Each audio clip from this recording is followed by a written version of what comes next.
अगर आप लाहौर लोग क्षेत्र में जाते हैं, बिजली की समस्या है, हमने लोगों से बातचीत कर रही थी, तो सिमरिया के लोग को ये क्या आश्वासन देना चाहेंगे आप? भारतीय जनता पार्टी का सिर्फ एक ही मकसद है कि जो कार्यकर्ता वरिष्ठ हैं उनको एक नई जिम्मेदारी दी जाए। मेरे पिताजी के द्वारा किया गया कार्य है, उसी कार्य को मुझे लेकर के आगे बढ़ाना है। अच्छा, एक चीज यहाँ सिमरिया के लोगों में हम जब बातचीत कर रहे थे तो कुछ लोग बता रहे थे कि उज्जवल दास बाहरी हैं, थोड़ा इसको भी क्लियर कीजिए लोगों को। कि सिमरिया की जनता की जो भी अपेक्षाएं होंगी उसको मैं पूरा करूंगा। तो मैं ये कहूंगा कि मैं जनता के दिलों में रहता हूं, इसीलिए मैं भी स्थानीय हूं। नमस्कार, जोहार। इस वक्त हमें सिमरिया चौक में मौजूद हैं। हमारे साथ बातचीत करने के लिए मौजूद हैं सिमरिया से भारतीय जनता पार्टी के प्रत्याशी उज्जवल दास जी हमारे साथ बातचीत करने के लिए मौजूद हैं। आज इनका नामांकन रैली भी था। हजारों की संख्या में लोग, भारतीय जनता पार्टी के कार्यकर्ता या फिर यूं कहे सिमरिया के जनता लोग यहाँ पे मौजूद थे। और यहाँ पे केंद्रीय मंत्री चिराग पासवान जी भी मौजूद थे। हम इनसे डायरेक्टली बातचीत करते हैं। भारतीय जनता पार्टी आपको सिटिंग एमएलए का टिकट काट करके आपके ऊपर भरोसा जताइए, क्या कहना चाहेंगे आप इसके बारे में? सबसे पहले तो मैं ये कहना चाहूंगा कि भारतीय जनता पार्टी में टिकट किसी का नहीं कटता है।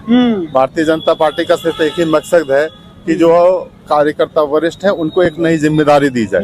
तो मेरे जो निवर्तमान विधायक हैं उनको एक नई जिम्मेदारी के साथ पार्टी जो है सो आगे बढ़ाएगी। और दूसरी चीज ये है कि उन्हीं के मार्गदर्शन में जो उनके द्वारा किया गया कार्य है और जो मेरे पिताजी के द्वारा किया गया कार्य है, उसी कार्य को मुझे लेकर के आगे बढ़ाना है। कुछ लोग आपके पिताजी का कार्यकाल को बहुत सराहनीय कर रहे थे, तो आप बताइए सिमरिया की जनता को क्या, मतलब जैसे सिमरिया में बहुत सारी मुद्दा है, अगर आप लाहौर लोग क्षेत्र में जाते हैं, बिजली की समस्या है, हमने लोगों से बातचीत कर रही थी, तो सिमरिया के लोग को ये क्या आश्वासन देना चाहेंगे आप? सिर्फ एक ही आश्वासन नहीं, बल्कि मैं ये कहूँगा पक्का इरादा।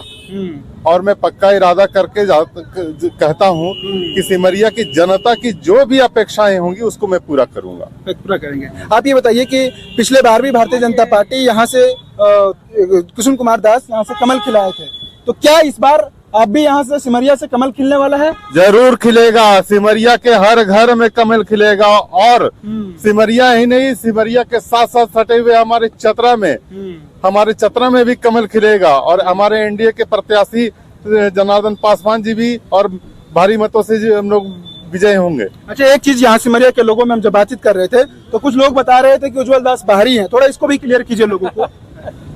मैं एक सवाल पूछना चाहता हूँ कि क्या जगह जमीन जहाँ पे रहे और जहाँ पे लोगों का ईंट पत्थर का मकान रहे, क्या वही स्थानीयता की परिभाषा होती है?